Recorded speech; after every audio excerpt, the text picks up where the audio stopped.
नमस्ते बच्चों। आज हम पढ़ेंगे पाठ 11 जब सिनेमा ने बोलना सीखा। आप टीवी पे कई प्रकार के सीरियल देखते हैं, कई प्रकार के न्यूज़ सुनते हैं और मूवी देखते हैं।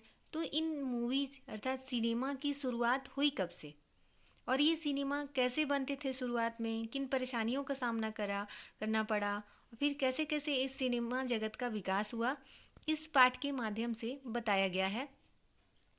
तो आइए हम पढ़ें जब सिनेमा ने बोलना सीखा। इसमें दिया गया है कि वे सभी सजीव हैं, सांस ले रहे हैं, 100% बोल रहे हैं।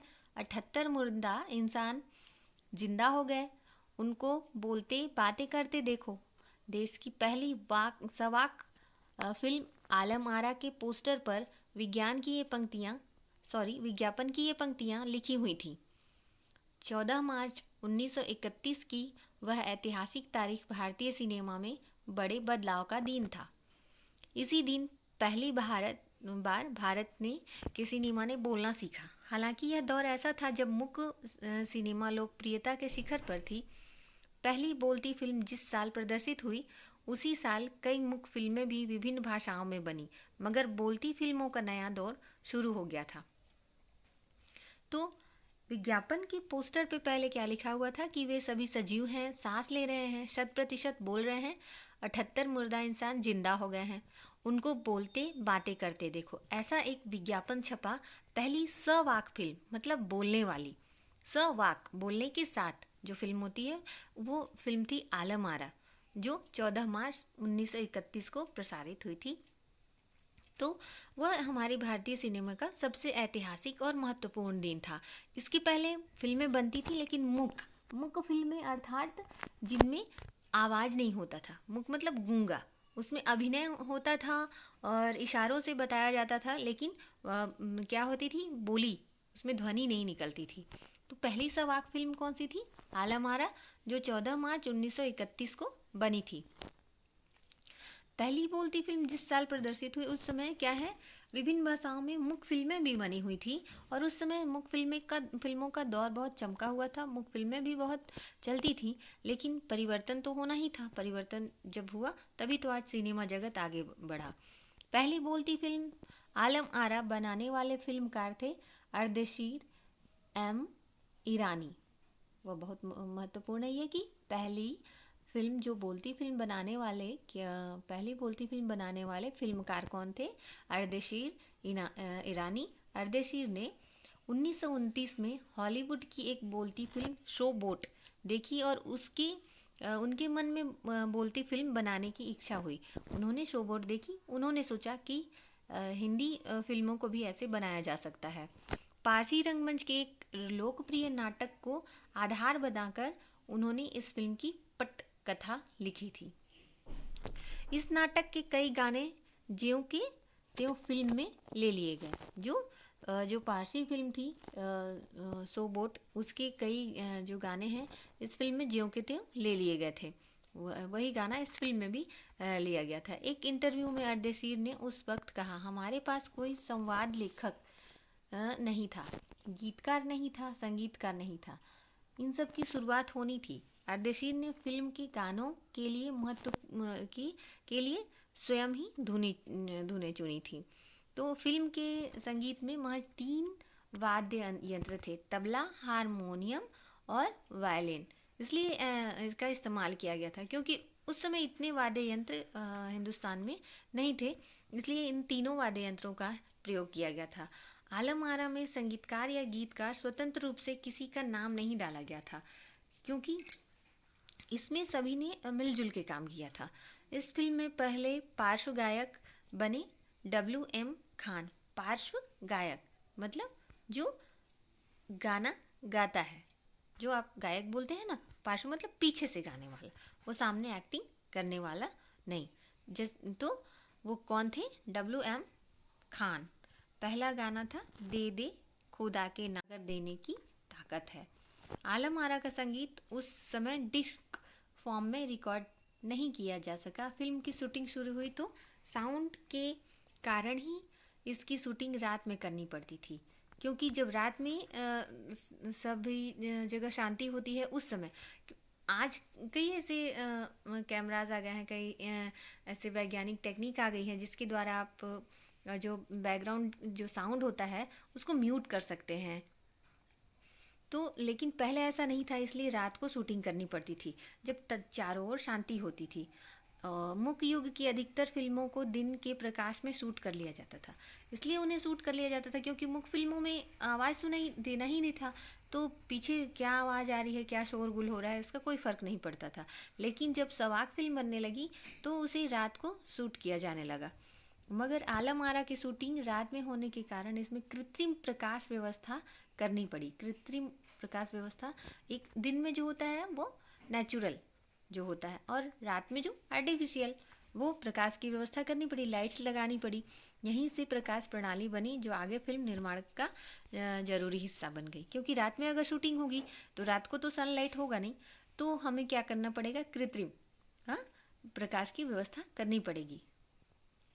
आलम आरा ने भविष्य के कई स्टार और तकनीशियन तो दिए ही, अर्देशीर की कंपनी तक ने भारतीय सेना के लिए 150 से अधिक मुख्य और लगभग 100 सवाक फिल्में बनाई। अर्देशीर की कंपनी ने भारतीय सिनेमा के लिए कितनी फिल्में बनाई? भारतीय सिनेमा में अर्देशीर की कंपनी ने 150 से अधिक और मुख्य लगभग 100 सवाक फिल्में बनाई। Alam Ara film Arabian nights जैसी फैंटेसी थी। फिल्म ने हिंदी उर्दू के मेल वाली हिंदुस्तानी भाषा का लोकप्रिय बनाया। आलम आरा फिल्म कैसी थी? अरेबियन नाइट्स जो फैंटेसी है, कहानी है, उसी से मेल वाली जो कहानी थी। इसमें गीत संगीत तथा नृत्य के अनोखे संयोजन थे। फिल्म की नायिका जुबैदा थी, नायक थे विट्ठल। वे उस दौर के सर्वाधिक पारिश्रमिक पाने वाले स्टार थे। उनके चयन को लेकर भी एक किस्सा काफ़ी चर्चित है। विट्ठल को उर्दू बोलने में मुश्किल आती थी। पहले उनका बतौर नायक चयन किया गया, मगर इसी काम के कारण उन्हें हटाकर उनकी जगह महबूब को नायक बना दिया गया, क्योंकि उर्दू बोलने में मुश्किलें आती थी उन्हें। इसलिए विट्ठल नाराज हो गए और अपना हक पाने के लिए उन्होंने मुकदमा कर दिया। तो उस दौर में उनका मुकदमा मोहम्मद अली जिन्ना ने लड़ा, तब कि वे मशहूर वकील हुआ करते थे। विट्ठल मुकदमा जीते और भारत की पहली बोलती फिल्म के नायक बने। उनकी कामयाबी आगे भी जारी रही। मराठी और हिंदी फिल्मों में वे लंबे समय तक नायक और स्टंटमैन के रूप में सक्रिय थे। इसके अलावा आलम आरा में सोहराब मोदी, पृथ्वीराज कपूर, याकूब और जगदीश सेठी जैसे अभिनेता भी मौजूद रहे, आगे चलकर जो फिल्मोद्योग के प्रमुख स्तंभ बने। यह फिल्म 14 मार्च 1931 को मुंबई के मैजेस्टिक सिनेमा में प्रदर्शित हुई। कौन सी सिनेमा? मैजेस्टिक सिनेमा में। फिल्म 8 सप्ताह तक हाउसफुल चली थी और उतनी भीड़ थी कि पुलिस को नियंत्रित करना पड़ता था, और समीक्षकों ने इसे भड़कीली फैंटेसी फिल्म करार दिया था। मगर दर्शकों के लिए यह फिल्म एक अनोखा अनुभव था। यह फिल्म 10 और इसे 4 महीनों की कड़ी मेहनत से तैयार किया गया था। सवाक फिल्मों के लिए पौराणिक कथाओं, पारसी रंगमंच के नाटकों, अरबी कथाओं को विषय के रूप में चुना गया। इसके अलावा कई सामाजिक विषयों वाली फिल्में भी बनी। ऐसी ही एक फिल्म थी खुदा की शान। इसमें एक किरदार महात्मा गांधी जैसा था। इसके कारण सवाक सिनेमा को ब्रिटिश प्रशासकों की तीखी नज़र का सामना करना पड़ा। क्यों करना पड़ा? क्योंकि उसमें महात्मा गांधी जैसा किरदार था, इसलिए ब्रिटिश प्रशासक ने इसके लिए आवाज़ उठाई। सवाक फिल्मों के दौर की शुरुआत कराने वाले निर्माता निर्देशक अर्देशीर इतने विनम्र थे कि जब 1956 में आलम आरा के प्रदर्शन के 25 वर्ष पूरे होने पर उन्हें सम्मानित किया गया, तो उन्हें सवाक फिल्मों का पिता कहा गया था। सवाक फिल्मों का पिता किन्हें कहा गया? अर्देशीर ईरानी को। तो यहाँ तक आज हम पढ़ते हैं, इसका अगला भाग पढ़ेंगे अगले दिन। ये सवाक फिल्मों का पिता किसे कहा गया? अर्देशीर ईरानी को। जब उन्हें सम्मान देने को बुलाया गया तो उन्होंने कहा कि इस मौके पे कि मुझे इतना बड़ा खिताब देने की ज़रूरत नहीं है, मैंने तो देश के लिए अपने हिस्से का ज़रूरी योगदान दिया है। वो बहुत ही शालीन व्यक्ति थे, इसलिए उन्होंने ऐसा कहा। जब पहली बार फिल्म सिनेमा ने बोलना सीखा तो सिनेमा में काम करने के लिए पढ़े लिखे अभिनेता अभिनेत्रियों की ज़रूरत भी शुरू हुई, क्योंकि अब समाज पढ़ने होते थे। क्यों मुख्य फिल्मों में तो कोई भी अभिनय कर सकता था, क्योंकि उन्हें पढ़ने की ज़रूरत नहीं पड़ती थी। लेकिन अब क्या था, पढ़े लिखे अभिनेता अभिनेत्रियों की ज़रूरत थी। सिर्फ अभिनय से काम नहीं चलने वाला था। मुख्य फिल्मों के दौर में तो पहलवान जैसा शरीर वाले, स्टंट करने वाले, उछल कूद करने वाले अभिनेताओं से काम चल जाया करता था। लेकिन अब क्या होता था, बोलना होता था, गाना होता था। इन सारी चीज़ों के लिए पढ़े लिखे लोगों की ज़रूरत होती थी। इसलिए आलम आरा के बाद आरंभिक सवाक दौर की फिल्मों में कई गायक अभिनेता बड़े पर्दे पर नजर आए। हिंदी उर्दू भाषाओं का महत्व बढ़ गया। सिनेमा में देह और तकनीकी की भाषा की जगह जन प्रचलित बोलचाल की भाषा का दाखिला हुआ। देह और तकनीकी की भाषा का अर्थ है, देह मतलब शरीर से अभिनय।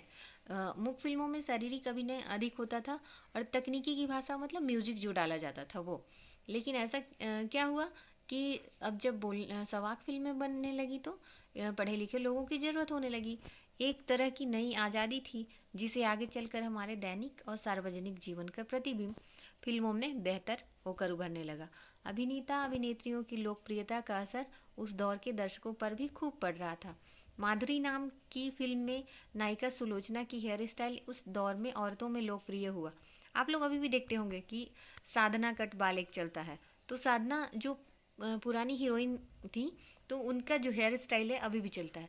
या फिर अभी भी कोई नई मूवी आती है तो उसका हेयर स्टाइल, उसकी तरह का ड्रेस सेंस, ये सारा चीज़ काफ़ी प्रचलित हो जाता है। अब औरतें अपनी केस सज्जा उसी तरह कर रही थी। अर्देशीर ईरानी की फिल्मों में भारतीय के अलावा ईरानी कलाकारों ने भी अभिनय किया था। स्वयं आलम आरा भारत के अलावा श्रीलंका, बर्मा और पश्चिम एशिया में पसंद की गई थी। भारतीय सिनेमा के जनक फाल्के को सवाक फिल्म के जनक अर्देशीर ईरानी की उपलब्धि को अपनाना ही था, क्योंकि वहाँ से सिनेमा का एक नया युग शुरू हो गया था। तो सिनेमा का नया युग आलम आरा से शुरू हुआ, जिसके निर्देशक थे अर्देशीर ईरानी।